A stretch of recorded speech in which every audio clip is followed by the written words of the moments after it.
আমার ছেলে জায়ান শাখাওয়াতের জন্য রাজকন্যা খুঁজে আনবো। কোনো যেন তেন মিডল ক্লাস ফ্যামিলির মেয়েকে আমার ছেলের আশেপাশেই তো সহ্য করতে পারি না, সেখানে এদের আবার ছেলের বউ বানাবো, ভাবলেন কিভাবে আপনি? আর এসব ঘটকালি আমার ছেলের জন্য করবেন না। আমি কি কোনোদিন বলেছি আমার ছেলের বিয়ে দিব আমি? তাহলে কেন এসেছেন? কোনো দরকার নেই এসবের, বুঝেছেন? ওর জন্যে আমি নিজেই রাজকন্যা খুঁজে আনবো, তাতে আমার কারো সাহায্যের প্রয়োজন নেই। আপনি এখন আসতে পারেন।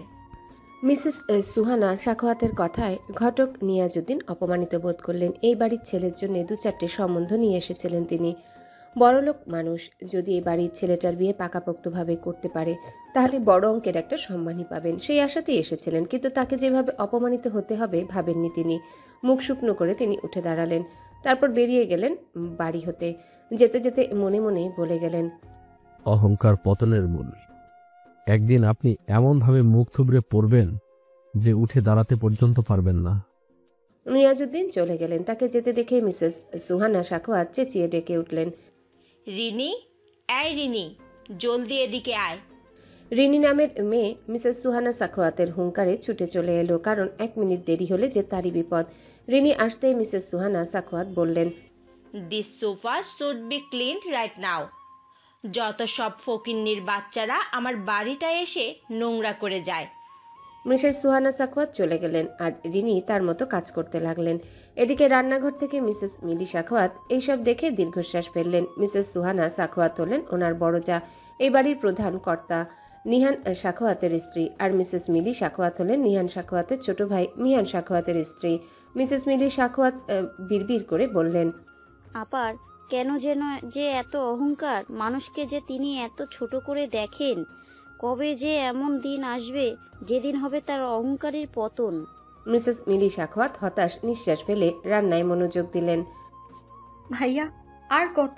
আমার মাস্টার্স কমপ্লিট, এবার তো আমাকে চাকরি করতে দাও। তুমি তো বাবা মায়ের একা সন্তান না, আমিও তো তাদের সন্তান। তাহলে তুমি কেন একা কষ্ট করবে? ভাইয়া, না করো না, প্লিজ রাজি হয়ে যাও।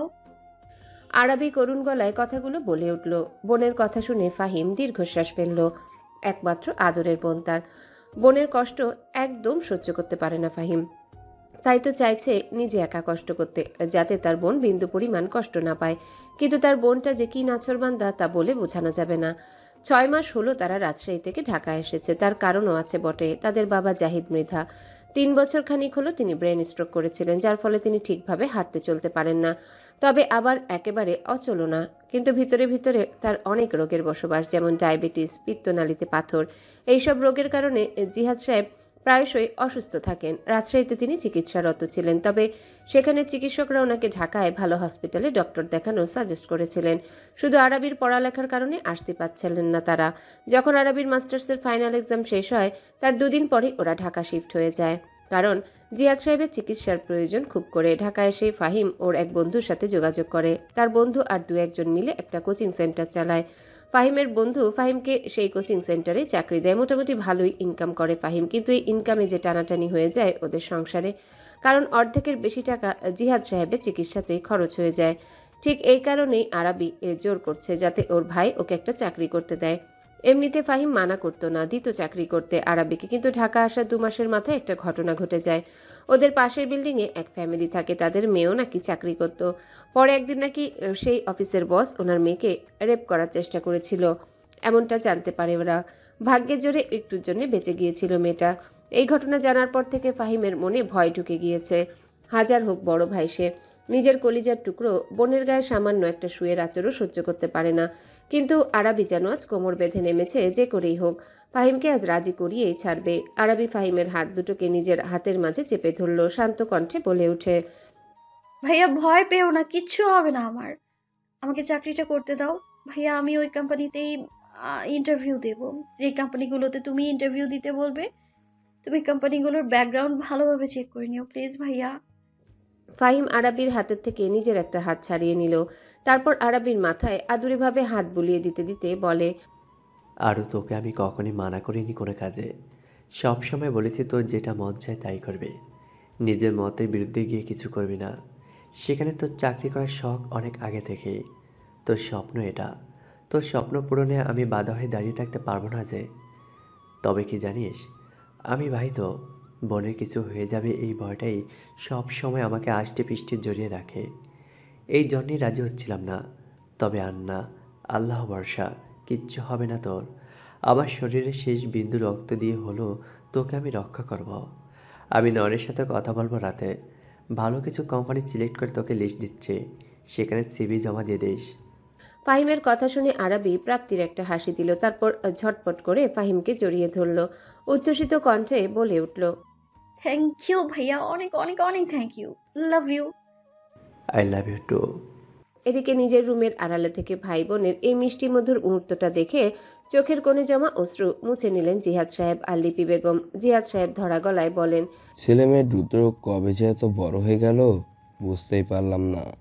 মনে হয় এই তো সেদিন না হয় দুই ভাই বোন আমি কাজের থেকে ফিরলেই দৌড়ে আমার কাছে এসে হাত পেতে দাঁড়িয়ে থাকতো চকলেটের আশায়। কেমন যেন চোখের পলকে ওরা বড় হয়ে গেল। এখন সংসারের দায়িত্ব দুজন ভাগাভাগি করে নিতে শিখে গেছে।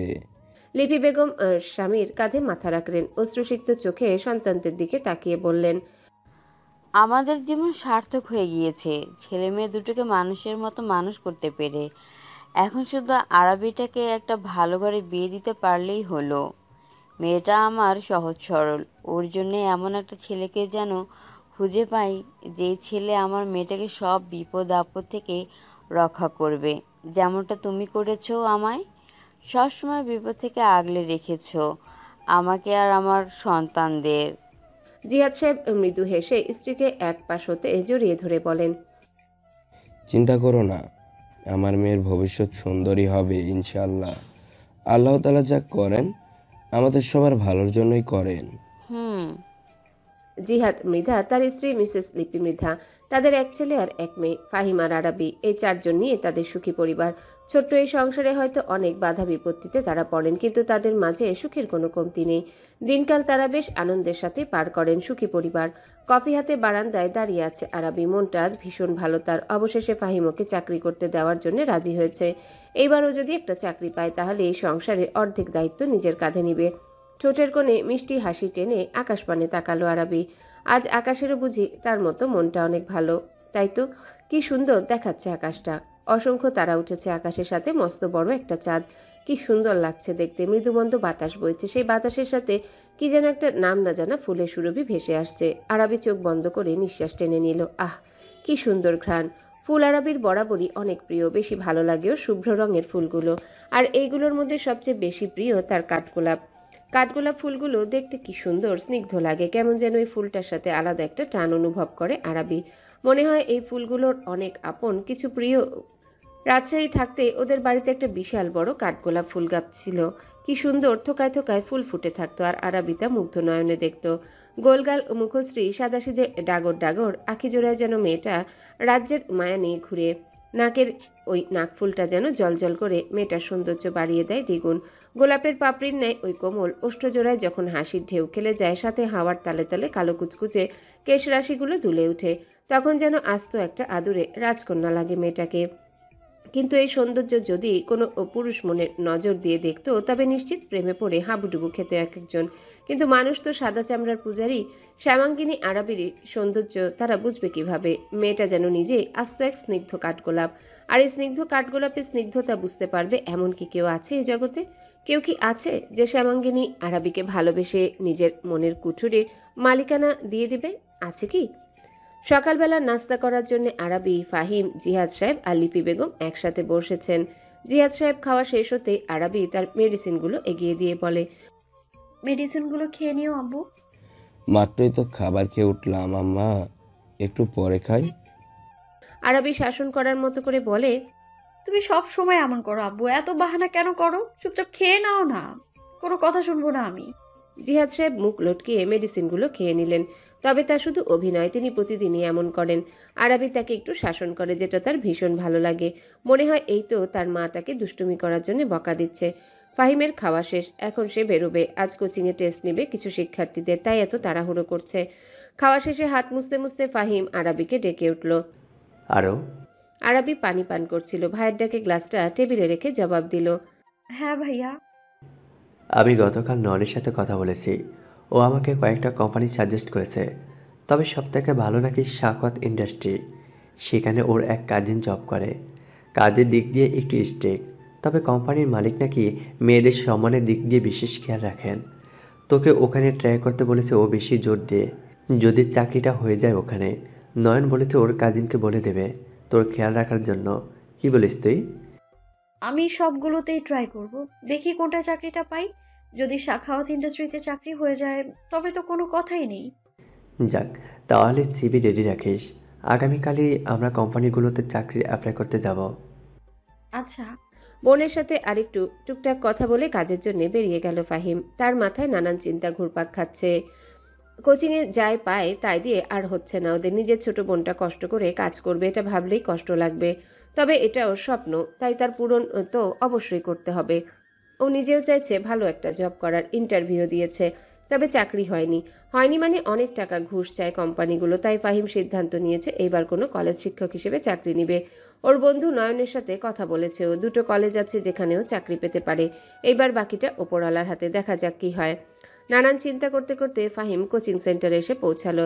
ক্লাস শুরু হওয়ার এখনও 15 মিনিট বাকি। ভাবলো একটু জিরিয়ে নেওয়া যাক, তাই ফাহিম অফিস রুমে চলে গেল। না, আর কেউ আসেনি। তাড়াহুড়ো করে কোচিংয়ে এসে পৌঁছালো নূর। পুরো নাম মেহেজা নূর সাখাওয়াত। এবার অনার্স প্রথম বর্ষে পড়ে সে। আজ তার টেস্ট আছে, তাই তো তাড়াহুড়ো করছে। তবে এর থেকে বড় কারণ হলো তার একজনকে দেখতে হবে। সে মানুষটাকে চোখের দেখা একবার না দেখলে যে ওর পুরো দিনটাই বিষাদ লাগে। যেই ভাবা সেই কাজ। নূর দ্রুত অফিস রুমের দিকে চলে গেল। গিয়ে দেখলো অফিস রুমের লাইট জ্বালানো। তার মানে লোকটা এখানেই আছে। নূর ধীরে ধীরে দরজার আড়াল হতে উকি মারল। তাকাতেই যেন ওর চোখ একরাশ মুগ্ধতা এসে ভর করলো। লোকটা এত সুন্দর কেন? এই যে চেয়ারে হেলান দিয়ে চোখের উপর হাত রেখে আছে, কি সুন্দরই না লাগছে তাকে। গ্রে রঙের টি শার্ট আর কালো ডেনিম প্যান্ট, লোকটাকে মারাত্মক সুদর্শন লাগছে। এই যে একটু পরপর ঢোক গিলার সময় অ্যাডামস অ্যাপেলটা নড়ে ওঠে। নূরের খুব করে মন চায় ওখানে একটা চুমু এঁকে দিতে। নূরের ভাবনাতে নিজেই লজ্জা পেল নূর। না, এখানে আর 1 মিনিট দাঁড়ালে পাগল হয়ে যাবে ও। তাই দ্রুত অফিস রুম থেকে চলে আসলো। ওদের জন্য বরাদ্দকৃত রুমটাতে গিয়ে একটা বেঞ্চে বসে পড়ল। জোরে জোরে শ্বাস নিল নূর। কি করবে ও? কি করলে বেহা মনটাকে নিয়ন্ত্রণে আনতে পারবে? আর কতকাল এই দহনে জ্বলে পুড়ে ছারখার হবে? কাউকে ভালোবাসা কি পাপ? হ্যাঁ, পাপই তো। তার জন্য ভালোবাসা পাপ। ওর যে কাউকে ভালোবাসার অধিকার নেই। তবুও কিভাবে যে লোকটাকে নিজের অজান্তেই ভালোবেসে ফেললো জানে না নূর। যখন ওদের নয়ন স্যার এসে লোকটাকে পরিচয় করাতে নিয়ে এসেছিল, তখন এক দেখাতেই প্রেমে পড়ে গিয়েছিল লোকটার। জানতে পেরেছিল লোকটার নাম ফাহিম মৃধা। সেই থেকে এই নামটা ওর মন আর মস্তিষ্কে এমনভাবে গেঁথে গিয়েছে যে তা মুছে ফেলার সাহস ওর নেই। কিন্তু এটা যে হবার নয়, সে যা চাইলেও ফাহিমকে পাবে না। তার যে হাত পা আগে থেকে বাঁধা। কথাগুলো যতবার ভাবে নূরের কান্না পায়, ভীষণ রকম কান্না পায়। রুমে থাকলে একা একা কাঁদেও অনেক। এই যে এখনো চোখ ভরে আসতে চাইছে নূরের, তারপরেও নিজেকে সামলে নিল। কিন্তু হায়, যেভাবে চোখের অশ্রুগুলোকে সামলালো, সেভাবে যদি মনটাকে আর অনুভূতিগুলোকে সামলাতে পারত। ক্লাসে সব স্টুডেন্টরা এসে পড়েছে। নূর ঠিকঠাক হয়ে বসলো। একটু পরেই ফাহিম আসলো। হাতে তার প্রশ্ন, টেস্ট নিবে যে। নূর আর চোখে এক পলক তাকিয়ে দৃষ্টি সরিয়ে নিল। পুরো ক্লাসে আর একবারও তাকালো না, কারণ তাকালেই যে সর্বনাশ। দেখতে দেখতে কয়েকটা দিন কেটে গেল। মোট 4টা কোম্পানি সিলেক্ট করেছিল ফাহিম। সেখানের 3টাতে ইন্টারভিউ দিয়েছে আরাবি, আর আজ শেষ একটাতে ইন্টারভিউ দিতে যাচ্ছে আরাবি। এমনিতে গত ইন্টারভিউগুলোতে ফাহিমই নিয়ে গিয়েছিল ওকে, কিন্তু আজ আর আসতে পারেনি। ফাহিমেরও নাকি কি জরুরি কাজ পড়ে গিয়েছে, তাই আরাবিকে আজ একাই বের হতে হলো। কিন্তু এই যে রাস্তার জ্যাম, এ যেন ছাড়ার নামই নিচ্ছে না। ফাহিমের কথা মতো 1.5 ঘন্টা আগে বের হয়েছে আরাবি, কিন্তু এখন মনে হচ্ছে আরও আগে বের হতে হতো। যেই জ্যাম লেগেছে, আরাবি বিরক্ত হয়ে রিক্সা থেকে নেমে দাঁড়ালো। হেঁটে গেলেও আগানো যাবে, কিন্তু এভাবে এক জায়গায় বসে থাকলে কিছুই হবে না। ওদিকেও দেরি হয়ে যাচ্ছে। আরাবি রিক্সা থেকে নেমে রিক্সাওয়ালাকে ভাড়া মিটিয়ে দিল। তারপর হাঁটা ধরল নিজের গন্তব্যের দিকে। গুগল ম্যাপে আরেকবার লোকেশনটা চেক করে নিল। না, ঠিক পথেই যাচ্ছে। অনেকক্ষণ হাঁটার পর জ্যাম ছাড়িয়ে সামনে এগিয়ে গেল আরাবি। যাক, অবশেষে নিস্তার পেল এই জ্যাম থেকে। এখন আবার একটা রিক্সা বা সিএনজি ভাড়া করা লাগবে। কিন্তু না, একটা রিক্সা বা সিএনজিও খালি নেই। না পেয়ে আবারও হাঁটতে লাগলো। Damn it! I have to go to the office urgently. আর এই গাড়িটাকে এখনই নষ্ট হতে হলো। বিরক্ত হয়ে বলল জায়ান। পুরো নাম সাফওয়ান জায়ান সাখাওয়াত। সাখাওয়াত ইন্ডাস্ট্রির মালিক নিহান সাখাওয়াতের ছেলে। এদিকে জায়ানের কথা শুনে ড্রাইভার দ্রুত গাড়ি থেকে বের হতে হতে বলে, জায়েন বাবা, তুমি চিন্তা করো না, বেশি কিছু হয় নাই। আমি এখনই ঠিক করে নিচ্ছি, একটু অপেক্ষা করো। ঠিক আছে, জলদি করুন চাচা। ড্রাইভার চাচা বেরিয়ে যেতে জায়ান ফোন করে ওর বাবাকে বিষয়টা জানিয়ে দিল যে আসতে একটু দেরিও হতে পারে, তারা যেন অপেক্ষা না করে। তারপর কিছুক্ষণ চোখ বন্ধ করে শুয়ে রইল, কিন্তু না, এইভাবে আর টিকা যাচ্ছে না। এসির বাতাসেও কেমন যেন হাঁসফাঁস লাগছে জায়ানের, তাই গাড়ি থেকে বেরিয়ে গেল। আজ বেশি একটা রোদের তাপ নেই, হালকা মেঘলা মেঘলা ঠান্ডা ঠান্ডা পরিবেশ, হয়তো বৃষ্টি হতে পারে। রাস্তার অপর প্রান্তে একটা শিশু পার্ক দেখতে পেল, অসংখ্য বাচ্চারা খেলাধুলা করছে ওখানে। করবেই তো, আজ যে শনিবার তাদের স্কুল বন্ধ। জায়ান ভাবলো গাড়িটা ঠিক না হওয়া পর্যন্ত ওই পার্কটাতে গিয়ে একটা গাছের ছায়ে নিচে বসা যাক। যেই ভাবা সেই কাজ, জায়ান অপর পাশে যাওয়ার জন্য পা বাড়ালো। হঠাৎ একটা দমকা হাওয়া বয়ে গেল, সেই সাথে মনে হলো ওর চোখের কোণে ময়লা গিয়েছে। জায়ান সাথে সাথে চোখে হাত দিয়ে দিল, তাকাতে পারছে না জায়ান। দ্রুত পকেট হতে রুমাল বের করলো, হালকাভাবে চোখটা রুমাল দিয়ে আলতোভাবে পরিষ্কার করে নিল। হ্যাঁ, এখন ঠিক আছে। রাস্তায় ভালোভাবে তাকালো, দেখছে কোনো গাড়ি স্পিডে আসছে কিনা। এভাবে তাকাতে নিয়ে হঠাৎ জায়ানের একটা জায়গায় চোখ আটকে গেল, সাথে মনে হলো হৃৎপিণ্ডটাও কেমন জোরে জোরে বিট করছে। জায়ান বুকের বাঁ পাশটায় হাত রাখলো, কি অদ্ভুত শব্দ হচ্ছে বুকের বাঁ পাশটায়। আশ্চর্য, চোখের পলকটাও তো ফেলতে পারছে না, এমন হচ্ছে কেন? আগে তো এমন হয়নি। আশেপাশে শত শত মেয়েদের দেখেও, কিন্তু কোনো মেয়েকে দেখে তো এমন অদ্ভুত অনুভূতি হয়নি। এই মেয়েটাকে তো এই প্রথমবার দেখলো, তাহলে এইসব অনুভূতির মানে কি? নিজের এসব অদ্ভুত কাণ্ডে নিজের উপরই বিরক্ত হলো জায়ান। টেনে হিঁচড়ে সরিয়ে আনলো চোখজোড়া, কিন্তু বেহায়া চোখজোড়া ওই শুভ্র জামা পরিহিত মেয়েটার দিকে চলে যাচ্ছে। জায়ান সরে যেতে চাইলো, হঠাৎ খেয়াল করলো কিছু একটা। রাস্তার অপর পাশে হলো সেই শিশু পার্ক, আর তার পাশ দিয়ে হেঁটে যাচ্ছে মেয়েটা। শিশু পার্ক আর সাধারণ মানুষের চলাফেরা করার জন্য যেই রাস্তা, এর মধ্যে লোহার বেড়িবাঁধ দেওয়া। ঠিক সেই বেড়িবাঁধের সাথে ঘেঁষে একটা পেয়ারা গাছ। কিছু বাচ্চা সেই পেয়ারা গাছে ইটের টুকরো দিয়ে ঢিল ছুটছে, আর মেয়েটা আরেকটু গেলেই তো ইটের টুকরোগুলো মেয়েটার গায়ে এসে লাগতে পারে। জায়ানের মনটা কেমন যেন অস্থির হয়ে উঠলো, ডেকে উঠলো জোরে, এই মেয়ে, আর সামনে এগিয়ে যেও না। কিন্তু গাড়ির আওয়াজে কিছুই কানে শোনা যাচ্ছে না। জায়ান চরম রকম বিরক্ত হলো। মেয়েটাও কি কানা নাকি, চোখে দেখে না? একটু সুযোগ পেতে জায়ান দ্রুত রাস্তার ওপারে দৌড় লাগালো। তারপর কোনো কিছু না ভেবে হ্যাঁচকা টানে মেয়েটাকে সরিয়ে দিল, যার ফলে ওই ছুঁড়ে মারা ইটের টুকরাগুলোর একটা এসে লাগলো জায়ানের কপালের ঠিক বাঁ পাশে। সাথে সাথে ব্যথায় নাক মুখ কুচকে নিল জায়ান, আর ব্যথাযুক্ত স্থানটা হাত দিয়ে চেপে ধরল। ফাহিম ফোন দিয়েছিল আরাবিকে বোনের ভালো মন্দ জিজ্ঞাসা করার জন্য, কিন্তু ফোনে কি যেন একটা সমস্যা হলো, ফোনটা বন্ধ হয়ে গেল। এরপর কিছুতে আর চালু হচ্ছে না, বারবার চেষ্টা করছে আরাবি, আর সাথে রাস্তায় এগিয়েও যাচ্ছে, না হলে যে দেরি হয়ে যাবে। এদিকে একটা রিক্সা বা সিএনজিও পাচ্ছে না, কি এক মুসিবতে এসে পড়ল সে এদিকে মোবাইল নিয়ে দুশ্চিন্তায় মগ্ন। হঠাৎ মনে হলো কে যেন সজোরে তার হাত ধরে টান দিল। ভয় পেয়ে আরাবি মৃদু চিৎকার করে চোখ বন্ধ করে নিল। পরপর ব্যাপারটা কি হলো বুঝার জন্য চোখ খুলতে অবাকে শেষ পর্যায়ে চলে গেল আরাবি। একটা লোক তার পাশে দাঁড়ানো, আর লোকটার হাত দিয়ে তার কপাল ধরে রেখেছে। সেই হাত তোলার নিচ দিয়েই লাল রঙের তরল, মানে রক্ত গড়িয়ে পড়ছে, আর লোকটার চোখে মুখে স্পষ্ট বেদনার ছাপ। তবে কি লোকটা ওকে বাঁচাতে গিয়ে নিজেই আঘাত পেল? কেন করলো লোকটা এমন? কেন ওকে রক্ষা করলো? কি করবে ভেবে পাচ্ছে না আরাবি। ওর কারণে একজন মানুষ এভাবে আঘাত পেয়েছে, চিন্তা করলে কেমন যেন বিষাদে বুক ভার হয়ে আসে। রক্ত পড়ছে এখনো কপাল থেকে। আরাবি যে লোকটার হাতটা সরিয়ে একটু দেখবে কি অবস্থা হয়েছে তারও উপায় নেই। কোথায় এই দৈত্যের মতো লোকটা, আর কোথায় আরাবি, একটা আদুরে বিড়াল ছানা? অমন জিরাফের মতো লম্বা মানুষটার মাথাটা কি আরাবি হাতের নাগালে পাবে? আরাবি শুকনো ঢোক গিলল, মেয়েলি রিনরিনে কণ্ঠে বলে ওঠে, এই যে শুনছেন, ওভাবে কাটা জায়গাটা চেপে ধরে রাখবেন না, একটু এদিকে আসুন, রক্ত বন্ধ করতে হবে আগে। মিষ্টি কণ্ঠস্বরটা কানে এসে লাগতেই জায়ান তাকালো আরাবির দিকে। স্থির হয়ে গেল চাহনি, যেন একটির জন্য মেয়েটার উপর থেকে নজর সরালে জায়ানের বড্ড ক্ষতি হয়ে যাবে। এদিকে আরাবি এদিক সেদিক তাকালো, তারপর দেখতে পেল ওই শিশু পার্কের ভেতরে একটা কাঠগোলাপ গাছের পাশেই বসার জন্য বেঞ্চ আছে। আরাবি নরম স্বরে বলে ওঠে, এই যে একটু কষ্ট করে আমার সাথে ওখানটায় চলুন। আরাবি হাত দিয়ে নির্দিষ্ট জায়গাটা দেখালো, তারপর পা বাড়ালো সেদিকে যাওয়ার জন্য। জায়ানও কেমন যেন মন্ত্রমুগ্ধের মতো আরাবির পিছু পিছু যাচ্ছে। কাঠগোলাপ গাছের সামনে আসতেই আরাবি বলল, বেঞ্চিতে বসে পড়ুন, আমি আপনার ক্ষতস্থানটা পরিষ্কার করে ব্যান্ডেজ করে দিচ্ছি, নাহলে ইনফেকশন হয়ে যাবে। জায়ান বিনা বাক্যে সেখানে বসে পড়ল। পরপর নিজের পুরুষালী গম্ভীর কণ্ঠে বলল, আপনিও বসুন। কণ্ঠস্বরের আওয়াজে আরাবি খানিক কেঁপে উঠল। এত গভীর আর গাম্ভীর্যতার সাথে কাউকে কখনো কথা বলতে শোনেনি আরাবি। তারপরেও নিজেকে সামলে নিয়ে বলে, আমি এখানে বসলে আপনার ব্যান্ডেজটা করতে পারবো না। কেন? নিজেকে দেখুন, আপনি কত লম্বা, আমি বসলে ব্যান্ডেজ করব কিভাবে? আরাবির যুক্তিসঙ্গত কথায় দমে গেল জায়ান। পরপর ওর ভ্রুজোড়া কুঁচকে আসে। ও কি একটু বেশি লম্বা হয়ে গিয়েছে? না না, তা হবে কেন, সে ঠিকই আছে, এই মেয়েটাই বেশি খাটো। ভ্রুকুচকে বসে রইল জায়ান। এদিকে আরাবি নিজের ব্যাগ থেকে ছোট একটা ফার্স্ট এড বক্স বের করলো। এটা ওর ব্যাগে সবসময় থাকে, কখন না কোনো বিপদ হয়ে যায় বলা যায়, তখন দরকার লেগে যাবে। এইভাবে এটা যেখানেই যায় নিজের সাথে নিয়ে যায়। এই যেমন আজ কাজে লেগে গেল। এটা না থাকলে এখন কি করতো আরাবি? আশেপাশেও কিছু চেনে না যে কিছু একটা ব্যবস্থা করবে। আরাবি প্রথমে রুমালটা পানি দিয়ে ভিজিয়ে নিল, তারপর আলতোভাবে জায়ানের ক্ষতস্থানটা পরিষ্কার করতে লাগলো। খুব সাবধানে করছে যাতে জায়ান বিন্দুমাত্র ব্যথা না পায়।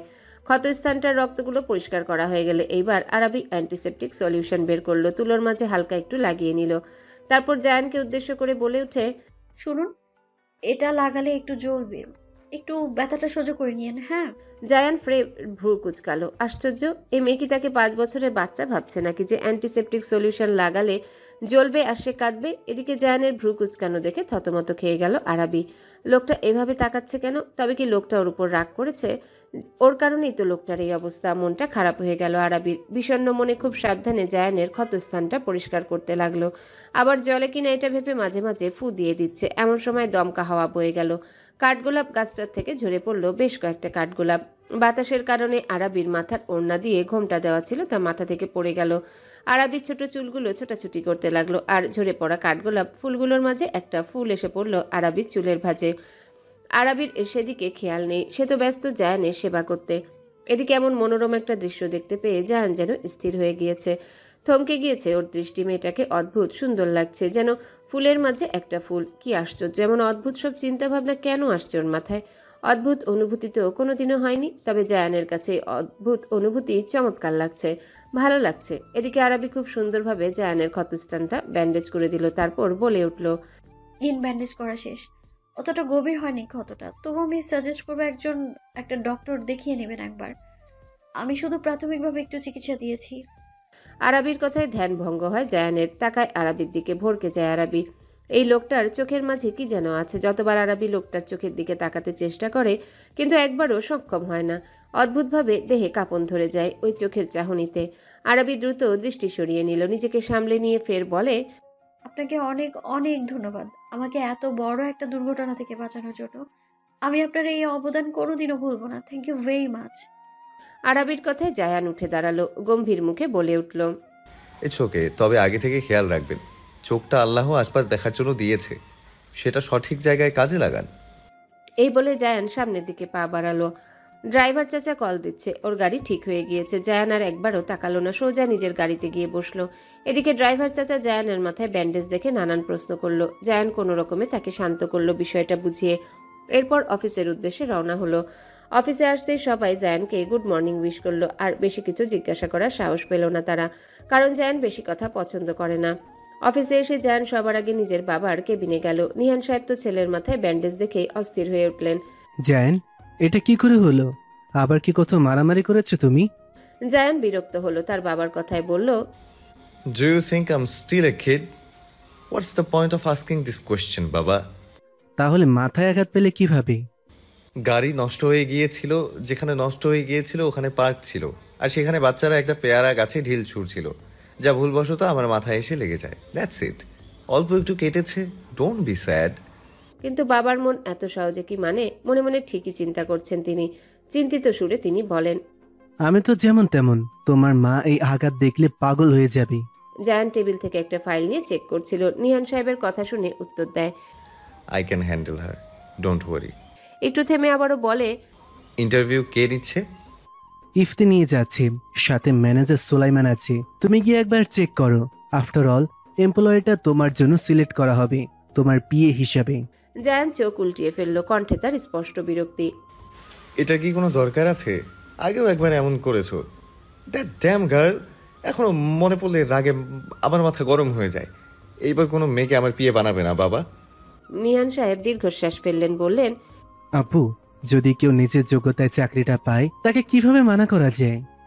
আগের বারে তুমি এগোই কথা বলেছো, তার নমুনা নিশ্চয়ই দেখেছিলে। হ্যাঁ, মানছি ওই মেয়েটা খারাপ ছিল, তাই বলে একজন দিয়ে তুমি সবাইকে জাজ করতে পারো না। তোমার মা, ছোট আম্মু, নূর, এরা সবাই কি ওই মেয়েটার মতন বলো? জায়ান এই বিষয়ে আর কথা বাড়াতে চাইছে না, তাই কেবিন থেকে বের হতে হতে বলে, I don't want to talk about this anymore. I'm going to my cabin. আজ বাড়ি চলে যাও, অফিস করার দরকার নেই। নিহান সাহেব চিন্তিত হয়ে কথাটা বললেন, কিন্তু কে শুনে কার কথা? জায়ান নিজ নিজ মতোই চলে গেল। নিহান সাহেব ছেলের প্রস্থানের দিকে তাকিয়ে হতাশ নিঃশ্বাস ছাড়লেন। এই ছেলেটা যে কিভাবে এমন গম্ভীর রকচটা স্বভাবের হয়েছে কে জানে। ছেলেটাকে নিয়ে তার ভীষণ চিন্তা হয়। ছেলেটাকে বিয়েও দিতে চাইছেন তিনি। শুনেছে বিয়ে করলে নাকি ছেলেরা ভালো হয়ে যায়, কিন্তু ছেলে তার 32 বছরে পা দিয়ে ফেলেছে, কিন্তু বিয়ের কথা শুনলে রেগে মেগে আগুনের গোলা হয়ে যায়। কি যে করবে সেই ছেলেটাকে নিয়ে। আমাকে ভেতরে যেতে তো দেবেন? এভাবে গেটের কাছ থেকে তাড়িয়ে দেওয়ার মানেটা কি?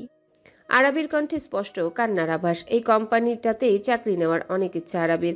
ফাহিমও খুব করে চায় কোম্পানিতে যেন আরাবি চাকরি পায়, কিন্তু এভাবে যে দোরগোড়ায় এসে ওকে ফিরে যেতে হবে এটা কোনোভাবেই মানতে পারছে না আরাবি। এদিকে আরাবির এত আকুতি মিনতি শুনেও দারোয়ান একটুও গলল না, বরং নিজ কথায় অটল থেকে বলে, দেখেন আপামনি, ম্যানেজার সাহেব কইছে ইন্টারভিউ নেওয়া শেষ, আর কাউকে ভেতরে যাইতে দেওয়া যাইব না। তার কথা না মানলে যে আমার চাকরি থাকবো না। আরাবি কি করবে ভেবে পাচ্ছে না। এভাবে যে এত দেরি হয়ে যাবে ভাবতে পারেনি আরাবি, কিন্তু উপায়ও তো ছিল না। কোনো একটা লোক তার জন্য আঘাত পেয়েছে, আর সে কিভাবে পারতো লোকটাকে ওই অবস্থায় ফেলে আসতে? এতটা নিষ্ঠুর আরাবি না যে নিজের লাভের জন্য সে অন্যের এভাবে ক্ষতি করবে। আরাবি নিজেকে সামলালো, এভাবে ভেঙে পড়লে হবে না, শেষবারের মতো চেষ্টা করবে সে। তাই শান্ত কণ্ঠে বলে, চাচা একবার ম্যানেজার স্যারকে ডেকে দিন না প্লিজ, আমি একটু ওনার সাথে কথা বলেই চলে যাব। দারোয়ানের বুঝি এইবার একটু মায়া হলো। আচ্ছা দাঁড়াও, উনারে ডাকতেছি। দারোয়ান টেলিফোনের মাধ্যমে ম্যানেজারের সাথে কথা বলল। মিনিট 15 পর ম্যানেজারকে দেখা গেল। স্বস্তির নিঃশ্বাস ফেলল আরাবি। যাক, ম্যানেজার এসেছে, দেখা যাক এবার কিছু করতে পারে কিনা সে। ম্যানেজার এসেই বলেন, কি সমস্যা? এভাবে আমাকে নিজে রাখলেন কেন? দারোয়ান আরাবিকে দেখিয়ে বলে, এই আপামনি, আপনার সাথে দেখা না করে এখান থেকে যাইব না। জেদ ধরছে, তাই তো উপায় না পাইয়া আপনারে ডাকলাম। ম্যানেজার বোধহয় বেজায় বিরক্ত হলেন এমন কথা শুনে। তারপরেও ভদ্রতার সহিত কথা বলতে লাগলেন, কারণ সে যদি কোনো মেয়ের সাথে খারাপ ব্যবহার করেছে এই কথা তার স্যারের কানে যায় তবে তার চাকরিটা আর থাকবে না। তিনি বলেন, জি বলেন, কি দরকার আমাকে দিয়ে?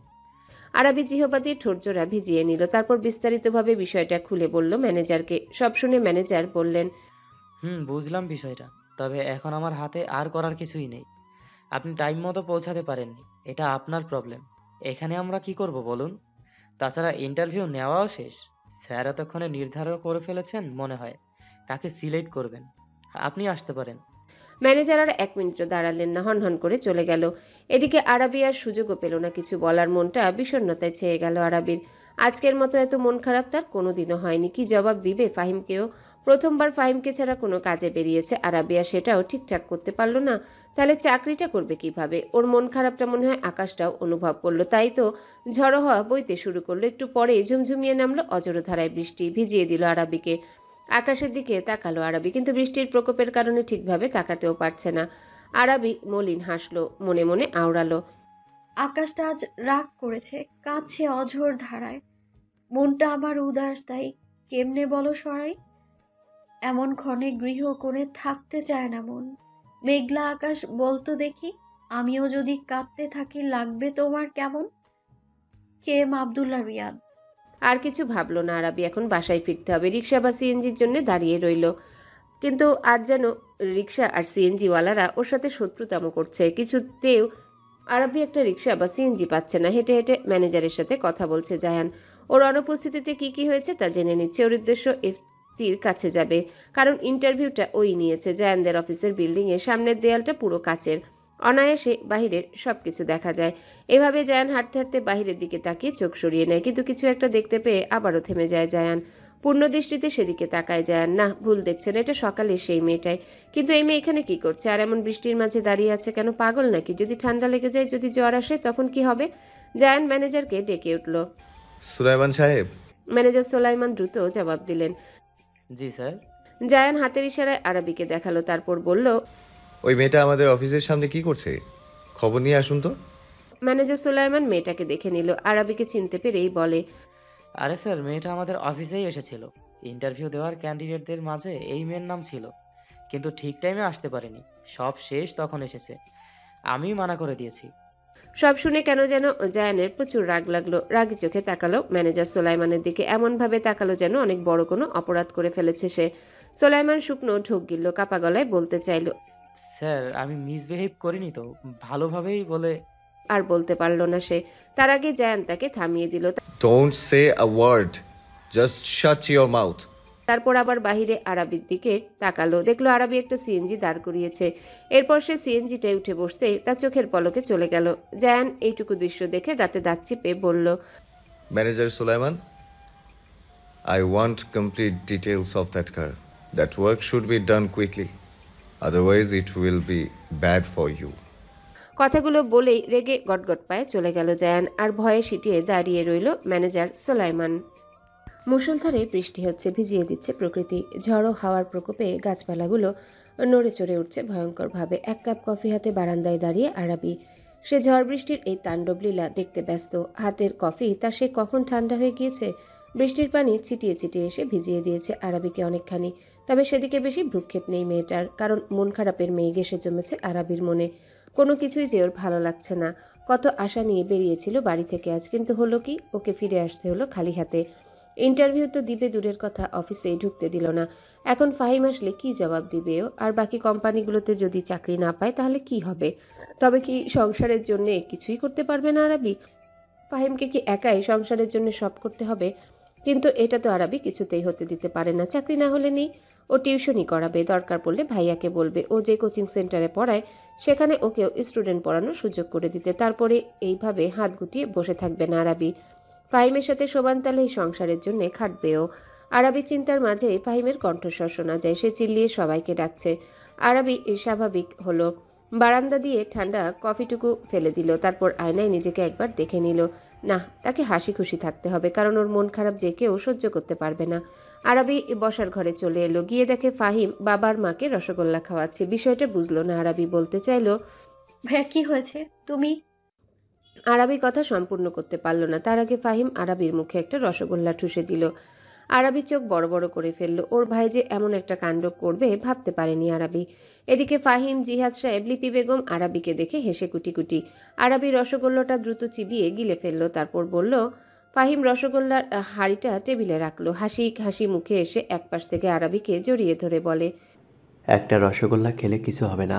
আর এই রসগোল্লা এনেছি কারণ আমি তোলারাম কলেজের শিক্ষকতার চাকরি পেয়ে গিয়েছি, আগামী সপ্তাহে জয়েনিং। এত বড় একটা খুশির খবর শুনে আরাবি খুশিতে চিৎকার করে উঠল। তারপর শক্ত করে জড়িয়ে ধরল ফাহিমকে। মেয়েটার চোখে পানি চলে এসেছে। ফাহিমও আরাবিকে জড়িয়ে ধরে স্নেহের সাথে মাথায় হাত বুলিয়ে দিল। কিছুক্ষণ বাদে আরাবিকে সরিয়ে দেখে ওর চোখে পানি। ফাহিম মৃদু হাসলো, সে জানে তার বোনটা অনেক ইমোশনাল। ফাহিম যত্ন সহকারে বোনের চোখের পানি মুছে দিয়ে বলল, পাগলি কাঁদছিস কেন? এত বড় একটা খুশির খবর শুনে চোখে পানি চলে এসেছে। বোকা একটা। ফাহিম আরাবির মাথায় আস্তে করে একটা টোকা মারল। তারপর কিছু একটা মনে পড়তেই আরাবিকে প্রশ্ন করে, শাকওয়াত ইন্ডাস্ট্রিতে আজ ইন্টারভিউ কেমন হলো আরু? এই প্রশ্নটার ভয়ই পাচ্ছিল আরাবি। এখন কিভাবে জবাব দিবে আরাবি শুকনো ঢোক গিল, আমতা আমতা করে বলে ওঠে, আসলে ভাইয়া আজ রাস্তায় এত জ্যাম ছিল, তোমাকে বলে বোঝাতে পারবো না। 1.5 ঘন্টা আগে বেরিয়েছি তোমার কথা মতো, কিন্তু ঢাকা শহরে যে এত জ্যাম হয় জানাই ছিল না। আমি যখন সেখানে পৌঁছলাম তখন অলরেডি ইন্টারভিউ নেওয়া শেষ হয়ে গিয়েছিল। বলতে বলতে মনটা বিষণ্ণতায় ছেয়ে গেল আরাবির। আর মাঝখানে ওই দুর্ঘটনার ওই লোকটার কথা এড়িয়ে গেল আরাবি, কারণ এটা বললে বাবা মা ফাহিম সবাই চিন্তা করবে ওর জন্য, তাই না বলায় ভালো মনে করলো আরাবি। ফাহিম আলতো হেসে আরাবির মাথায় আদুরে হাত বুলিয়ে দিতে দিতে বলে, থাক, এসব নিয়ে আর মন খারাপ করতে হবে না তোর। একটাতে ইন্টারভিউ দিতে পারিসনি তো কি হয়েছে, বাকিগুলোতে তো ঠিকঠাক হয়েছে সব কিছু, চিন্তা করিস না। ব্যাস, এই একটা কথাই শোনার অপেক্ষায় ছিল আরাবি। মন থেকে সব দুশ্চিন্তা আর মন খারাপের রেশ এক নিমিষেই গায়েব হয়ে গেল। আনন্দে ভরে উঠল মন। আসলেই তো এখন মন খারাপ করে থাকা একদম চলবে না। ওর ভাই চাকরি পেয়েছে, এখন তো পরিবারের সাথে আনন্দ করার সময়। এসব ভেবে মিষ্টি করে হাসলো আরাবি। সমস্যা কি তোর? আমার কথা কানে যায় না তোর? আমার যে এক কথা বারবার রিপিট করা ভালো লাগে না, সেটা জানিস না তুই? দাঁতে দাঁত চেপে নূরকে ধমকে উঠলেন মিসেস সুহানা সাখওয়াত। নূর হলো জায়ানের ছোট বোন। মিসেস সুহানা সাখওয়াত ফের বলেন, আহাদ ফোন করলে সাথে সাথে ওর ফোন রিসিভ করবি।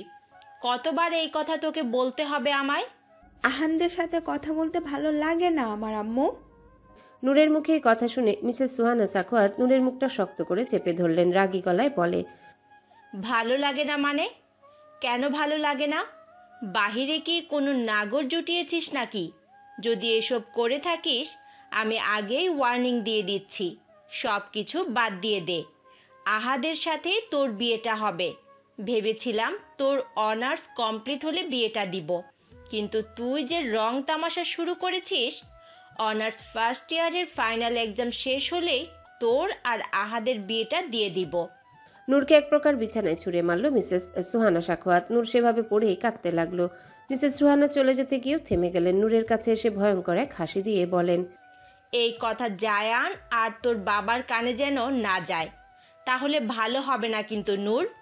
আর তাছাড়া তাদের এইসব বিষয়ে জানালে আমারও তেমন কোনো আপত্তি নেই। আমিও তাদের বলবো তাদের বাড়ির মেয়ে এঙ্গেজড হওয়া সত্ত্বেও বাহিরে বাহিরে নাগর জুটিয়ে ঘুরে বেড়ায়। হনহন করে চলে গেলেন মিসেস সুহানা সাখোয়াত। এদিকে নূর বালিশে মুখ গুজে চিৎকার করে কেঁদে উঠল। তার যে আর এসব সহ্য হচ্ছে না। একটু শান্তিপূর্ণভাবে বাঁচতে চায়, নিজের মতো করে সব করতে চায়, কিন্তু তা যে হবার নয়। কেন এমন হলো ওর সাথে? কেন ওর এই যন্ত্রণাটুকু ওর ভাই আর বাবাকে চাইলেও বলতে পারে না? নিজের ভালোবাসার মানুষটাকেও আপন করে পাবার দুঃসাহস করতে পারে না। আর যে পারছে নাও। এবার মরলেই কেউ শান্তি পাবে? কাঁদতে লাগলো নূর। অফিস থেকে মাত্রই বাসায় ফিরল জায়ান। এসে সোজা উপরে নিজের রুমে যাওয়ার জন্য পা বাড়ালো, কিন্তু দোতলায় ওঠার সময় সিঁড়ির দোরগোড়ায় দেখা হয়ে যায় মিসেস সুহানা সাখোয়াতের সাথে। তিনি নূরের রুম থেকে বের হয়ে নিচে নামছিলেন। জায়ানের দিকে তাকাতেই তার চোখ কপালে উঠে যায়। জায়ানের কপালে ব্যান্ডেজ দেখে অস্থির হয়ে বলে উঠলেন, বাবা, এটা কিভাবে হলো? কার এমন সাহস হলো? জায়ান বাবা, খুব লেগেছে বাবা? কতখানি কেটেছে বাবা? ব্যথা করছে? এই রিনি, মিলি ডক্টরকে ফোন কর। ইফতি কোথায়? ও আসেনি? ও কোথায় আছে? আজ অফিসে এমনিতেই অনেক চিল্লাপাল্লা করেছে জায়ান, সেই কারণে গলাটাও ব্যথা করছে। কাজে মনোযোগ দিতে পারেনি একদম। বারবার ওই মেয়েটার চেহারা ভেসে উঠে চোখের সামনে। কি হচ্ছে এসব ওর সাথে, কেন হচ্ছে সেটা বুঝতে পারে না জায়ান। তাই তো নিজের রাগ অন্যের উপর ছেড়েছে। জায়ান বিরক্ত কণ্ঠে বলে, mom, I am very much tired now, let's talk about this tomorrow. আর ইফতি ওর বন্ধুদের সাথে আড্ডা দিতে গিয়েছে। বেচারা আজ সারাদিন অনেক কাজ করেছে, একটু রিফ্রেশমেন্টের দরকার। মিসেস সুহানা মিথ্যে মিথ্যে একটু কান্নার অভিনয় করে বলেন, আচ্ছা বাবা, যাও রুমে গিয়ে ফ্রেশ হয়ে নাও। আমি সুমনকে দিয়ে খাবার পাঠিয়ে দিব তোমার রুমে। জায়ান চলে গেল নিজের রুমে। আসতেই গায়ের কোটটা খুলে লন্ড্রি বাস্কেটে ছুঁড়ে মারল। তারপর শার্টের বুক পকেটে হাত দিল। সেখান থেকে একটা রুমাল বের করলো। রুমালের ভাঁজটা খুলল জায়ান। সেখানে একটা নেতিয়ে যাওয়া কাঠগোলাপ ফুল। এটা সেই ফুল যেটা আরবির চুলের মাঝে এসে ঝরে পড়েছিল। জায়ান খুব কৌশলে ফুলটা নিয়েছিল আরবির চুল থেকে। মেয়েটা বিন্দুমাত্র টের পায়নি। জায়ান বুকশেলফের কাছে এগিয়ে গেল। সেখান থেকে ওর ডায়েরিটা হাতে তুলে নিল। ফুলটা ডায়েরির ভাঁজে রাখতে রাখতে জায়ান ধীর আওয়াজে বলে উঠল, জানি না তুমি কে, তোমার নাম কি, আর আমি বা কেন এই ফুলটাকে এনে এইভাবে যত্ন করে রাখছি। শুধু এটুকু জানি, এই কাঠগোলাপটা যদি না নিয়ে আসতাম তো অনেক বড় কিছু হারাতাম আমি। জানি না মেয়ে, কিন্তু তোমাকে ঠিক এই স্নিগ্ধ কাঠগোলাপ ফুলটার মতোই স্নিগ্ধ লেগেছিল। কথাগুলো বলে জায়ান কাঠগোলাপটা ওর ডায়েরির ভাঁজে যত্ন করে রেখে দিল। গভীর তন্দ্রায় আচ্ছন্ন আরবি। গতকাল অনেক রাত করে ঘুমিয়েছে ওদের বাড়ির সবাই। অনেকদিন পর একসাথে মাঝরাত পর্যন্ত মুভি দেখেছে। আগে প্রায়শই দেখতো, কিন্তু যখন থেকে জিহাদ সাহেব অসুস্থ হলেন এরপর থেকে রাত জাগা ছেড়ে দিলেন সবাই। কারণ বেশি রাত জাগা জিহাদ সাহেবের শরীরের জন্য ভালো না। তাই বাড়ির কেউই আর বেশি রাত পর্যন্ত জেগে থাকতো না। গতকাল রাতে অনেক দিন পর এভাবে আনন্দময় মুহূর্ত কাটাতে পেরে আরবির যেন খুশির সীমানা ছিল না। প্রায় রাত ৩টার দিকে ঘুমিয়েছে। ফের আবার ফজরের নামাজ আদায় করে আবারও ঘুমিয়েছে। এখন বাজে সকাল 7:47। এমন সময় আরবির ঘর কাঁপিয়ে বেজে উঠল মোবাইল ফোন। আকস্মিক এমন হওয়ায় ভয়ে লাফ দিয়ে ওঠে আরবি। চোখে এখনো রাজ্যের ঘুমোর, কিন্তু হঠাৎ এভাবে ফোনটা বেজে উঠে যেন মেয়েটার আত্মা লাফিয়ে উঠেছে। ফোনটা একবার বেজে বন্ধ হয়ে পুনরায় আবার বেজে উঠল। নিজেকে সামলে নিয়ে আরবি এবার ফোনটা হাতে নিল। দেখে আননোন নাম্বার। প্রথমে ভাবলো রিসিভ করবে না, পরক্ষণে আবার চিন্তা করলো যদি দরকারি কোনো কল হয়। সেটা ভেবে আরবি ফোনটা রিসিভ করলো। ঘুম জড়ানো ভাঙা গলার আওয়াজে বলে উঠে, আসসালামু আলাইকুম, কে বলছেন? অপ্পাসতে নীরবতা। কেউ কথা বলছে না। আরবি ভ্রু কুচকালো। আশ্চর্য, ফোন দিয়ে কথা বলছে না কেন? ঠিক 1.5 মিনিট খানিক পর গভীর নিঃশ্বাস ফেলার আওয়াজ শোনা গেল, সেই সাথে ভরাট কণ্ঠের একটা আওয়াজ ভেসে আসলো। আমার অফিসে চাকরি করতে হলে এত সকাল অবধি ঘুমানো যাবে না। অমর ভরাট কণ্ঠের আওয়াজে আরাবির বুকটা ধক করে উঠল। আওয়াজটা কেমন যেন চেনা চেনা লাগছে, আবার ঠিক চিনে উঠতেও পারছে না। এর উপর সকাল সকাল এমন একটা কথায় আরাবি ঠিক কী রিয়াকশন দিবে জানে না। একে তো অচেনা একজন তাকে ফোন করেছে, আবার বলে কি না তার অফিসে চাকরি করতে হলে এত সকাল অবধি ঘুমানো যাবে না। আচ্ছা, বাজে কয়টা এখন? আরাবির দেয়াল ঘড়িতে তাকালো, ধরা যায় 8টা বেজে গিয়েছে। হঠাৎ খেয়াল হলো আরাবির, লোকটা চাকরির কথা বলছে, তার মানে কি কোনো কোম্পানি থেকে ফোন এসেছে? ও কি চাকরিটা পেয়েছে? আরাবি খুশিতে বাকবাকুম করে উঠল, উচ্ছ্বসিত কণ্ঠে বলে উঠে, জি স্যার, বুঝতে পেরেছি। স্যার, আমার চাকরিটা কি হয়ে গিয়েছে? অপর পাশ থেকে সময় নিয়ে জবাব আসলো, না, হয়নি। সাথে সাথে আরাবির মুখটা একটুখানি হয়ে গেল। যাক, এটাও বাদ, আর মাত্র 2টো কোম্পানি আছে, ওই দুটোর মাঝে একটির মধ্যেও যদি চাকরি না পায় তখন কি হবে? সকাল সকাল আরাবির মনটা খারাপ হয়ে গেল, তবে সেটা বেশিক্ষণ টিকলো না যখন ওপাশের লোকটা বলল, যদি চাকরিটা করতে চান তবে আগামীকাল ঠিক 9টা বাজে সাখওয়াত ইন্ডাস্ট্রিতে যেন আপনাকে দেখতে পাই। আগামীকাল আপনার ইন্টারভিউ নেওয়া হবে। আশা করি আগের বারের মতো আর লেট করবেন না। You should be there at exactly 9 o'clock tomorrow. Set the time in your head. কথাগুলো বলার সাথে সাথেই ফোনটা কেটে গেল। এদিকে আরাবি ফোনটা এখনো কানে লাগিয়ে বসে আছে। আকস্মিক ওর সাথে কি হলো ব্যাপারটা বুঝতে পারছে না মেয়েটা। যখন বিষয়টা পুরোপুরি মাথায় ঢুকলো, আরাবি ফোনটা কান থেকে নামিয়ে চওড়া একটা হাসি দিল, ঠোঁট জুড়ে মন মাতানো স্নিগ্ধ হাসি। কাজ করতে করতে হাঁপিয়ে উঠেছে ইফতি। পুরো নাম ইমতিয়াজ ইফতি সাখওয়াত। মিহান সাখওয়াত এবং মিসেস মিলি সাখওয়াতের একমাত্র ছেলে ইফতি। বাবা মায়ের একমাত্র সন্তান হওয়ায় বেশ আদরে সে তাদের কাছে। এই যে তার মা তাকে এই নিয়ে কতগুলো ফোন করে ফেলেছে, বারবার বলছে খাবার খেয়ে নিতে, কিন্তু ইফতি খাবার সময়টা পাবে কোথায়? মাত্রই তো কমাস হলো অফিসে জয়েন করেছে সে। বাবা, বড় আব্বু আর বড় ভাই যেভাবে অফিস সামলায় সেভাবেও পারে না, তাই তো এইভাবে একাধারে কাজ করে যাচ্ছে ছেলেটা। ওর বাবা, ওর বড় আব্বু আর ওর জায়ান ভাই যেভাবে অফিসের সব কাজ অনায়াসে সামলে নেয়, ঠিক সেরকম বানাতে চাইছে নিজেকে। অবশ্য কেউ ওকে এটা করার জন্য প্রেশার দেয় না, ও নিজ ইচ্ছাতেই করে। কিন্তু আজ কেন যেন ওর ভালো লাগছে না কাজ করতে। না, এভাবে বসে থাকলে হবে না, এখন ওর মুড ভালো করতে হবে। আর মুড ভালো করার একটাই উপায়, আর তা হলো মিস আলিফা। ইফতি দুষ্টু হাসি দিল, তারপর বেরিয়ে গেল নিজ কেবিন থেকে, সোজা চলে গেল আলিফার ডেস্কে। মাত্রই লাঞ্চ করেছে আলিফা। পুরো নাম আলিফা দেওয়ান, আতিক দেওয়ান এবং মিসেস সামিনা দেওয়ানের ছোট সন্তান। ওরা 2 বোন। এদিকে মাত্রই লাঞ্চ করেছে আলিফা, ভাবলো একটু জিরিয়ে নিয়ে আবারও কাজ করবে, কিন্তু ওর ভাবনায় 1 বালতি জল ঢালতে এসে হাজির হলো ইফতি। এসেই গলা খাকারি দিল। আলিফা চমকে তাকালো।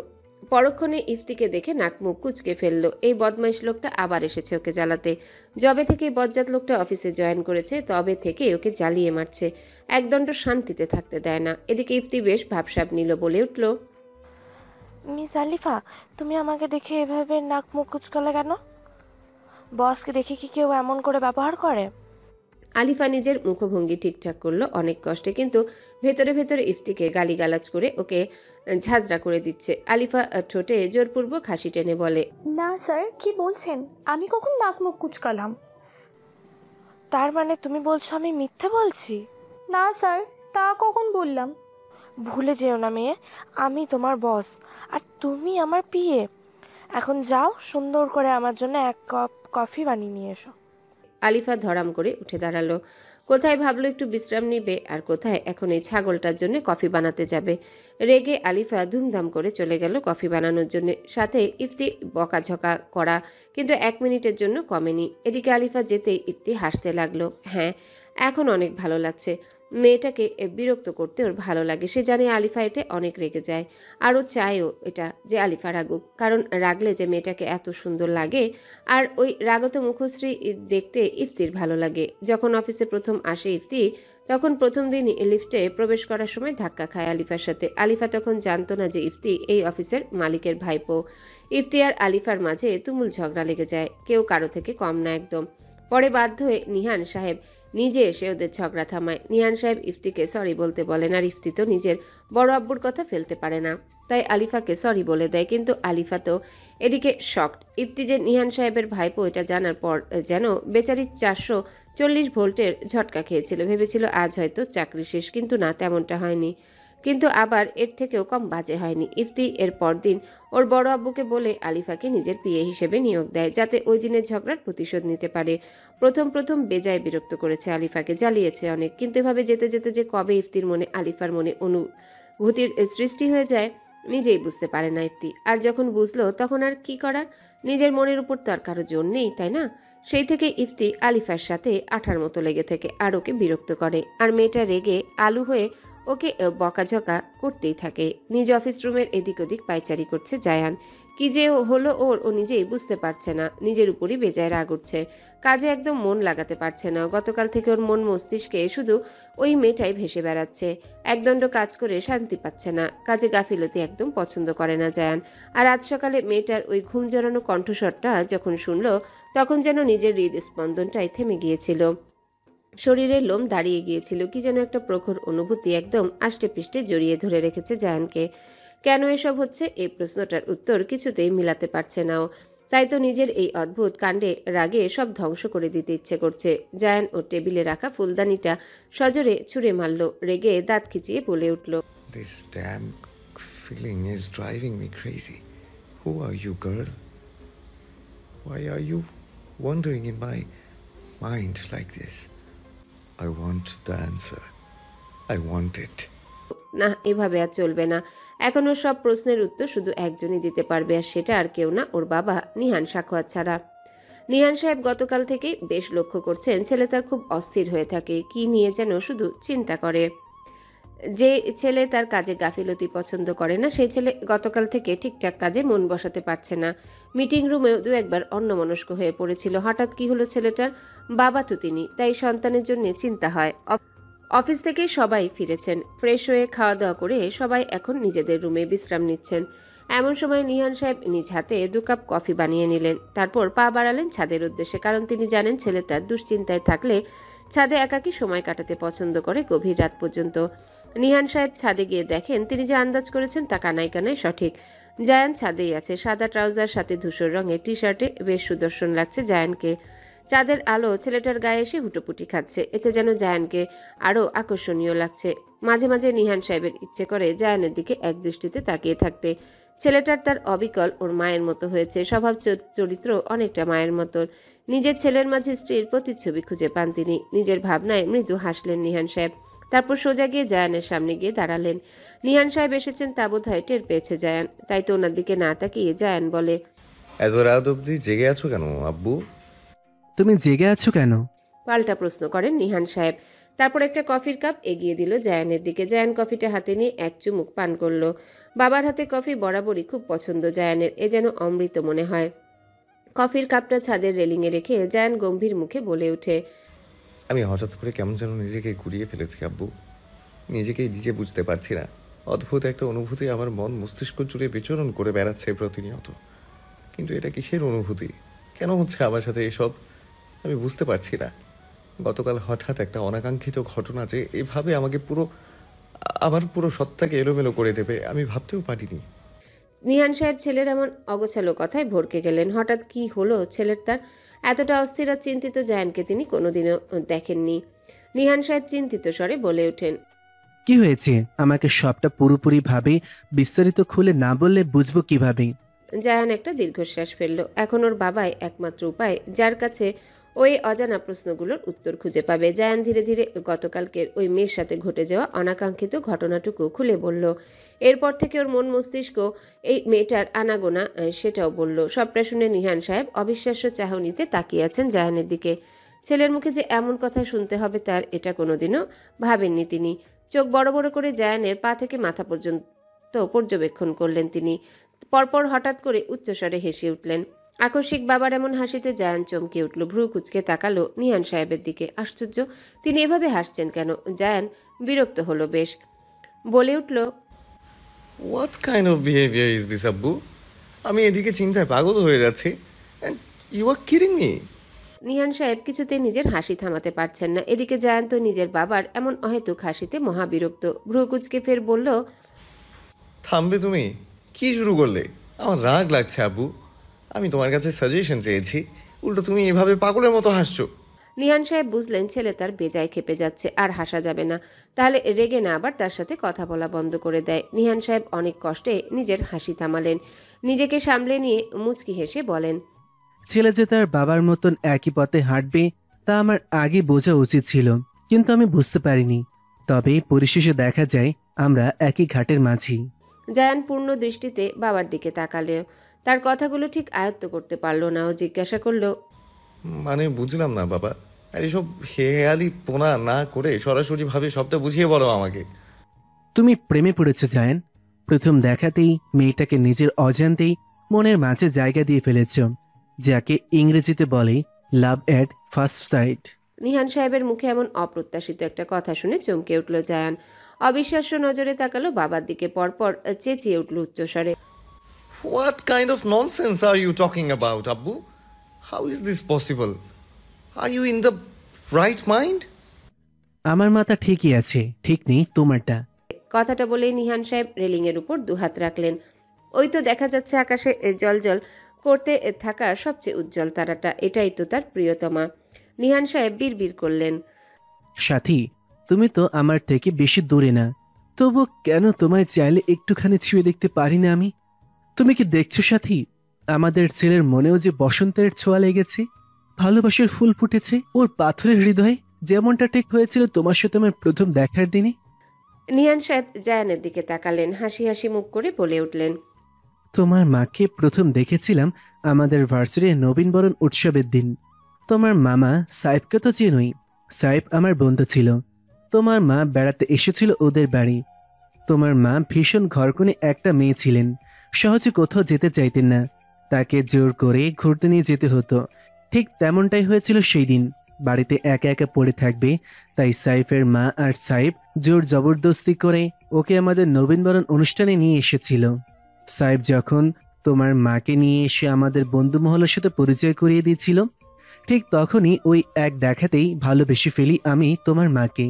সারা দিন রাত তোমার মায়ের চেহারা ভেসে বেড়াতো আমার মন মস্তিষ্ক জুড়ে, ঠিক যেমনটা তোমার সাথে হচ্ছে। আমি পাগল প্রায় হয়ে গেলাম, অস্থির হয়ে উঠলাম তোমার মাকে এক পলক দেখার জন্য। সহ্য করতে না পেরে ছুটে গেলাম সাইবদের বাড়ি, কিন্তু গিয়ে শুনতে পাই তোমার মা নাকি চলে গেছেন নিজের বাড়িতে। ওকে নাকি পাত্রপক্ষ দেখতে আসবে, খুব সম্ভবত বাগদানও সম্পূর্ণ হয়ে যাবে। এটা শুনে আমার বুকের ভেতর কেমন শূন্যতা অনুভব করলাম। এই একটা বাক্য যেন হাহাকার সৃষ্টি করে দিল আমার বুকে। আমি বুঝলাম ওই মেয়েটাকে ছাড়া এক দণ্ড থাকাটা আমার পক্ষে সম্ভব না। ওকে হারিয়ে ফেললে যেন নিজেকে হারিয়ে ফেলবো আমি। উপায় না পেয়ে সাহেবকে সবটা খুলে বললাম। ও শুনে খুব খুশি হলো, কারণ ও তো জানে ছেলে হিসাবে আমি খুব খারাপ না। তবে বেচারা চিন্তাও পড়ে গেল হঠাৎ করে এখন কিভাবে কি করবে এই নিয়ে। আমি তোমার দাদু আর দাদাকে গিয়ে তৎক্ষণাৎ বিষয়টা জানাই।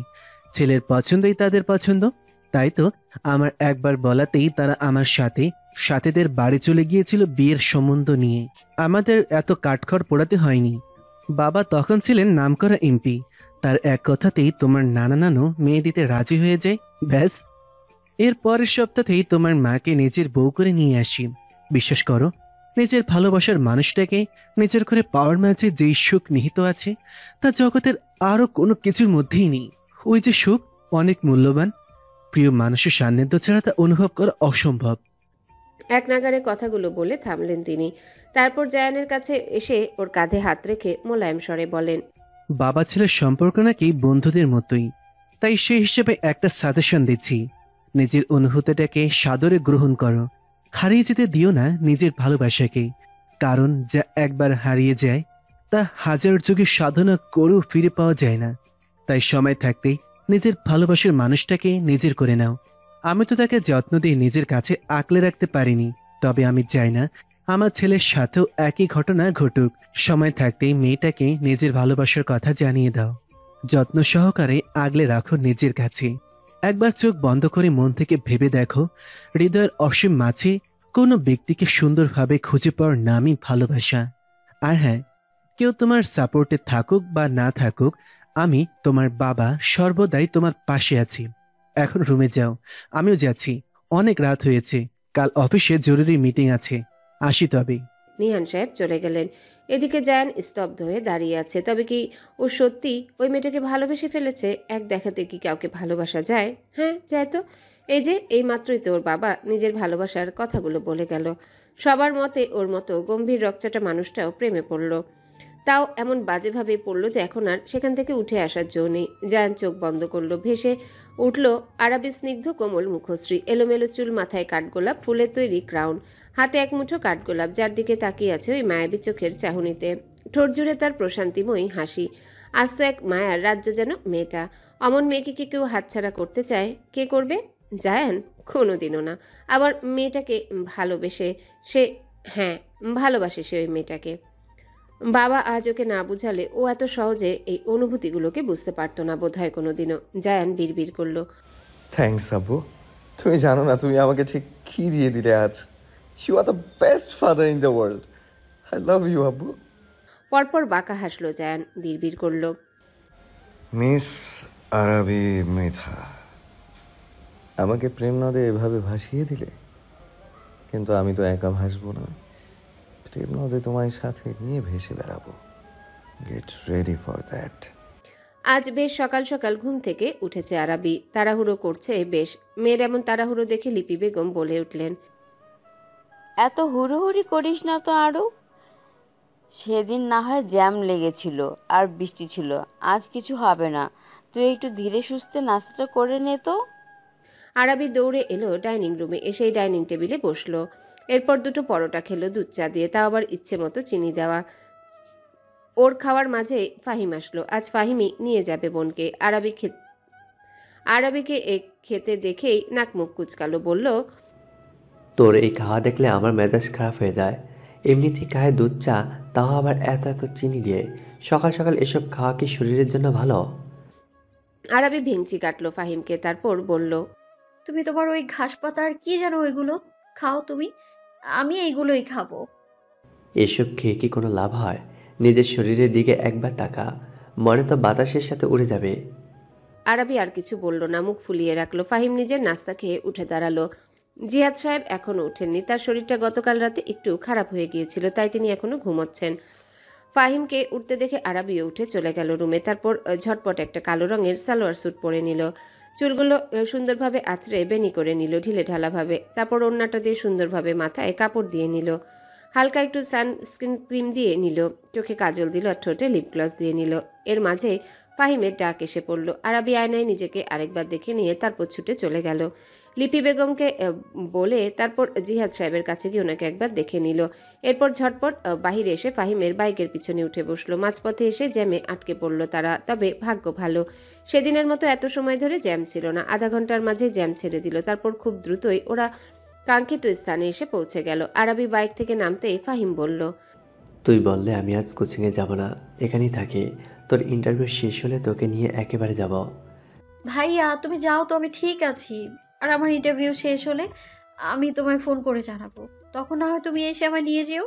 ফাহিম লম্বা শ্বাস ফেলল। তারপর পকেট থেকে মানি ব্যাগ বের করে আরবিকে 1000 টাকার একটা নোট দিয়ে বলে, টাকাটা রাখ, দরকারে কাজে লাগবে।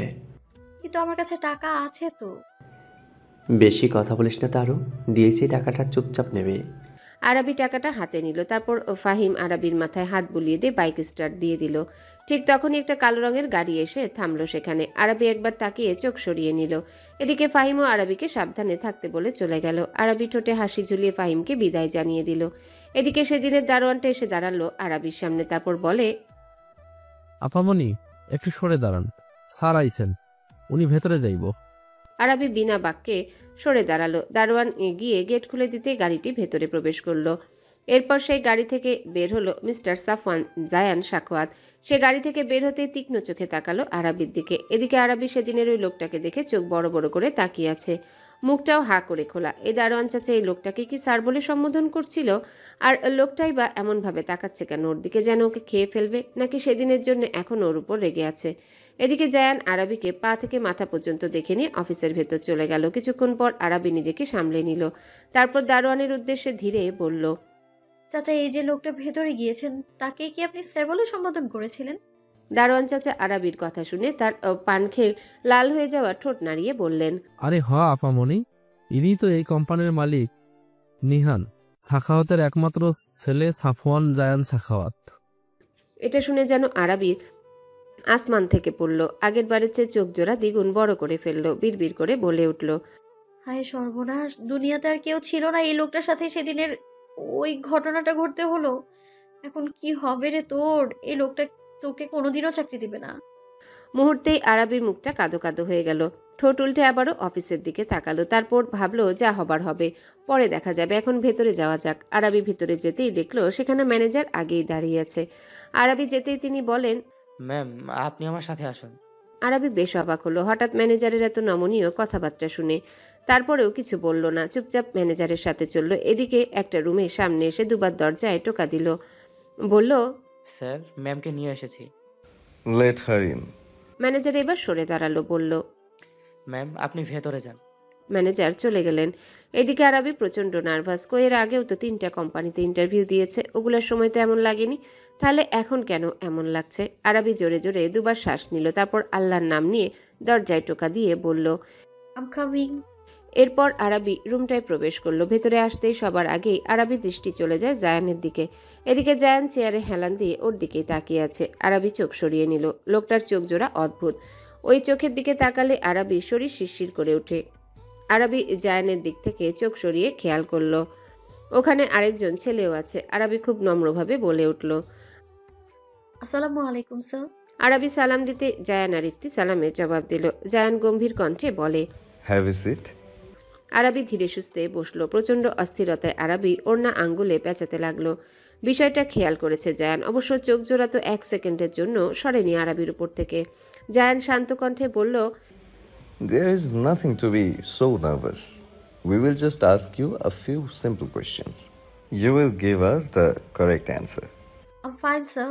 এরপর জায়ান আর ওর সাথে ছিল ইফতি। দুজনে টুকিটাকি সহজ কিছু প্রশ্ন জিজ্ঞাসা করলো। অবশ্য জায়ানই সব প্রশ্নগুলো করেছে, ইফতি তো সুযোগই পায়নি। প্রশ্নগুলোর উত্তর আরাবি বেশ ভালোভাবেই দিতে পারলো। সবকিছু শেষ হলে জায়ান ঠান্ডা গলায় বলে উঠল, The answers were very good and organized. Your qualifications are also good. So we offered you the job. You will work as my personal secretary. You will join the office from tomorrow. আরাবির যেন নিজের কানকে বিশ্বাস হচ্ছিল না। অবশেষে সে জবটা পেয়ে গেল। তবে কিন্তু এভাবে যে আজকেই জবটা পেয়ে যাবে সেটা ভাবেনি আরাবি। অন্য সব কোম্পানিগুলো তো এখনো ভালো মন্দ কিছুই জানায়নি ওকে। আর এখানে আজকেই ইন্টারভিউ দিতে আসলো, আর আজকেই ওরা তাকে চাকরি দিয়ে দিল। ব্যাপারটা বেশ অদ্ভুত লাগলো। তবে আর মাথা ঘামালো না আরাবি। আসল কথা হলো চাকরিটা পেয়েছে, আর এটাই এখন সবচেয়ে বড় খুশির খবর। আরাবির ঠোঁটে হাসি ফুটে উঠল। স্নিগ্ধ চেহারায় ঠোঁটে কোমল হাসিতে যেন আরাবিকে জায়ানের কাছে মায়াপড়ি লাগছে, যার দিকে জায়ান দিন রাত ক্লান্তিহীনভাবে তাকিয়ে থাকতে পারবে। জায়ান ভেবে পেল না এমন নির্লজ্জ কবে থেকে হলো। অবশ্য প্রেমে পড়লে নাকি আস্ত মানুষটাই বদলে যায়, সেখানে এসব আর কি। জায়ান নিজেকে সংযত করলো। এভাবে একটা মেয়ের দিকে তাকিয়ে থাকলে মেয়েটা ভালো নজরে ওকে দেখবে না। মেয়েটা তো আর জানে না যে ও তাকে ভালোবাসে। আরাবিকে আস্তে আস্তে বুঝাতে হবে ওর ভালোবাসা। আর জায়ান এমন কিছু করবে যেন আরাবিও বাধ্য হয় ওকে ভালোবাসতে। কথাগুলো ভেবেই নিস্তব্ধে বাঁকা হাসি দিল জায়ান। এদিকে আরাবি হাসি মুখে বলে, thank you sir, thank you so much. I will try my best that you don't find any mistake in my work. I hope so. অফিসের বাহিরে দাঁড়িয়ে আছে আরাবি। খুশি যেন ওর ধরছেই না। অবশেষে একটা চাকরি পেল। এবার আর কোনো চিন্তা নেই। বাবার চিকিৎসাটাও বেশ ভালোভাবেই হবে। আরাবি ভাবলো খুব দ্রুতই ওর বাবাকে চিকিৎসার জন্য ইন্ডিয়া নিয়ে যাবে। যে করেই হোক ওর বাবাকে সুস্থ করতেই হবে। আরাবি খুশি মনে ফাহিমকে ফোন করলো। আরাবি অফিস থেকে ফাহিমের কোচিং সেন্টার বেশি দূরে না, বাইকে আসলে বেশি হলে 20 মিনিট সময় লাগে। আরাবি ফাহিমের সাথে কথা বলে ওর জন্য অপেক্ষা করতে লাগলো। প্রায় 25 মিনিট পর ফাহিম আসলো। ভাগ্য ভালো রাস্তায় জ্যাম ছিল না। ফাহিম বাইক থেকে নামতে আরাবি ফাহিমকে জড়িয়ে ধরলো। উচ্ছ্বসিত কণ্ঠে বলতে লাগলো, ভাই am so happy, so so so happy. আমার চাকরিটা কনফার্ম ভাইয়া।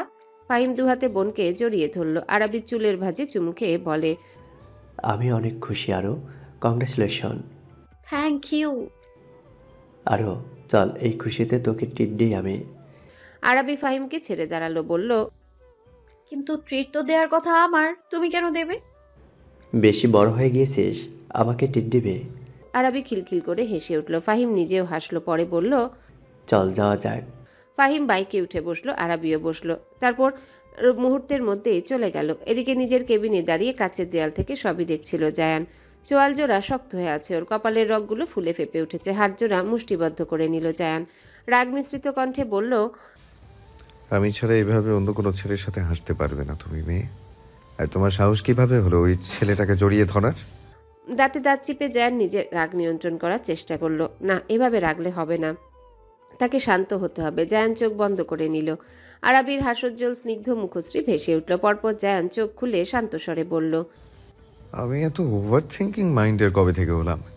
ছেলেটা তো ওর ভাইও হতে পারে, তাই না? নূর যেভাবে আমাকে আর ইফতিকে জড়িয়ে ধরে, আরাবিও তাই করেছে। ঠিক ইট ইজি জায়ান। জায়ান জোরে জোরে শ্বাস নিয়ে নিজেকে শান্ত করলো। পরপর গভীর স্বরে বিড়বিড় করল, ভালোবাসার বাতায়নে তোমারই মুক্তি ভাসে, তখন আমি পাগল হই এক স্বপ্ন অভিলাষে। কবে তোমাকে নিজের করে পাবো কাঠগোলাপ, তুমি কি বুঝবে আমার ভালোবাসা? হ্যালো বন্ধুরা, পরবর্তী পার্ট খুব তাড়াতাড়ি আসবে, তো সবাই অপেক্ষায় থাকো। আর চ্যানেলটি যারা এখনো সাবস্ক্রাইব করোনি তারা পরবর্তী পার্ট দেখার জন্য চ্যানেলটি সাবস্ক্রাইব করে রেখো। ধন্যবাদ সবাইকে, আমাদের সাথেই থেকো।